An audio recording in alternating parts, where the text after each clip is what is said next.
So let's look at this, huh? Okay. So the basis of this is that, okay, if I have this one, there must be a certain R cosine theta plus alpha, correct? There must be some R and some alpha that will satisfy this equation. First, you must assume that, huh? First, you must assume, because we already went through the experiment, right? We know that as long as the angle is the same, what results during when we combine the two graphs together is a graph that is like either bigger or smaller. Sometimes it can be smaller also, huh? Sometimes it can be smaller. Sometimes it's bigger, sometimes it's smaller. And it's shifted off by a bit. Remember? The graph is shifted off by a bit. Based on that, right, I can definitely say this one is true. Because I will get a new amplitude, either bigger or smaller. And then sometimes it's cosine, sometimes it's sine lah. Okay, this one we'll worry about that later. Then it's shifted off by a bit, either plus or minus alpha. Okay, so first we must assume this, that, you know, we can use this and reverse back into a addition formula. Okay. Then the next step actually is quite easy, yeah? Second step is just to expand the right hand side. Okay, what do we get when we expand the right hand side? Okay, then I'll do one more step, which is to multiply the R in. Then you get R. And I write it in this very weird way, huh? Can you see that? The similarities between the left and right hand sides. By expanding, right, then I can say that, oh, the orange parts must be the same, right? Because it's something times cosine theta and something times sine theta. So these things must be the same. So that's my third step, okay? Then from here, I have two equations and two unknowns. Are you able to solve for R and alpha? It requires a bit of creativity, yeah? Because this is not your usual simultaneous equation, right? So far, we have not done trigonometric simultaneous equation. Okay, but we know the general way to solve simultaneous equation is to make one of the things disappear. Make either R or alpha disappear. How can you make one of them disappear? I can take one of the equations, divide by the other equations, right? So let's call this equation 1. Let's call this equation 2. If I want to make R disappear, I just need to do maybe 2 divided by 1, not 1 divided by 2. Why? Then I get, very good, I get tangent alpha equals to negative 2 over 5. And I know how to find this. Just need to tangent inverse. Okay, so let's do it. Alpha equals to, let's do tangent inverse, negative 21.8. Negative 21.8 degrees. Okay, that's how I can find out how much it shifts. It shifts by 21.8 degrees. Okay, now how do I make the alpha disappear?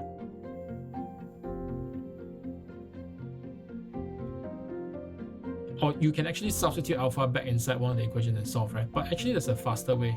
How do we make alpha disappear? And this is a very important trick because it's something that we need to use again and again, huh?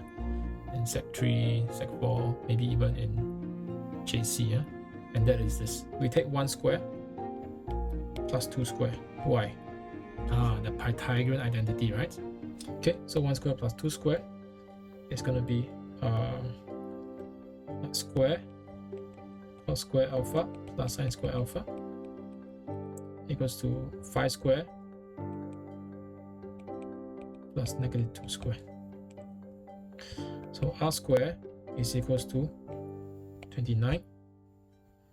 R equals to plus minus square root 29. But we're going to take positive 29. Okay, it can be positive or negative 29 if you remember our graph. You can think of it positive, you can think of it as negative. If you take it as negative, then maybe the graph will have shifted more in a way.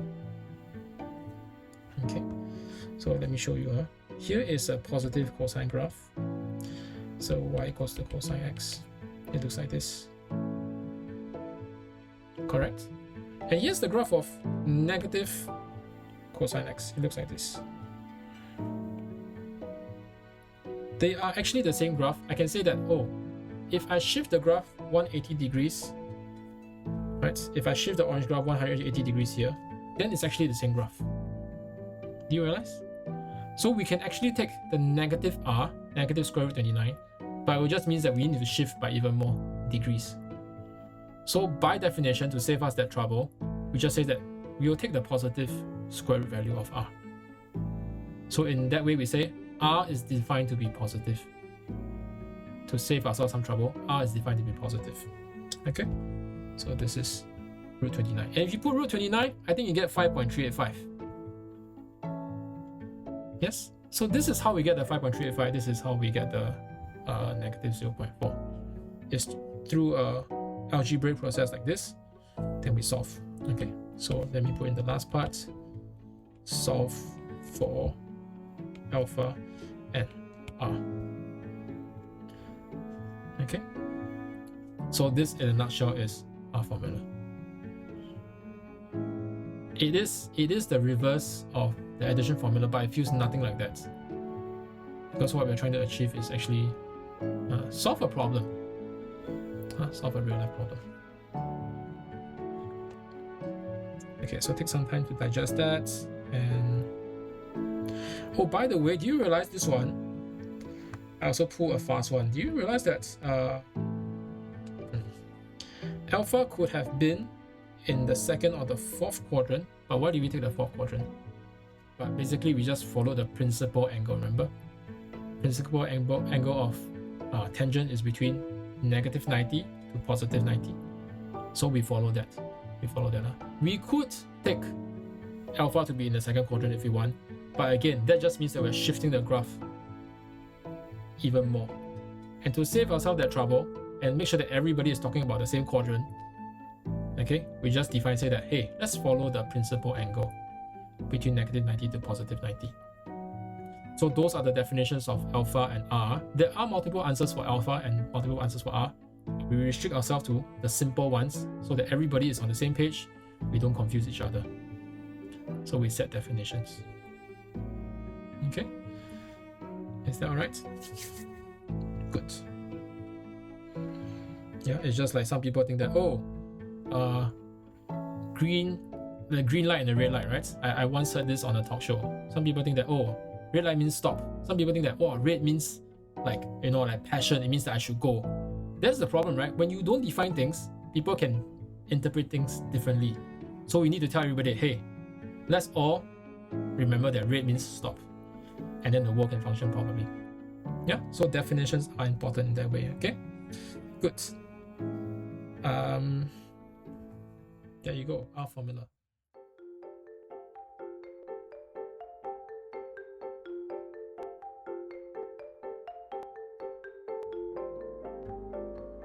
You might have noticed now, right, that R is strictly bigger. It's strictly bigger than your inputs. Okay, I think you need to look at how we get R, how we solve for R. We solve for R by doing Pythagorean theorem, right? It's kind of like solving for the hypotenuse. The hypotenuse will always be the longer side of the triangle. And in that case, right, when we use R formula, when we invoke this R formula, right, this R will always get the amplitude larger than the amplitudes of the individual graphs. Interesting, right?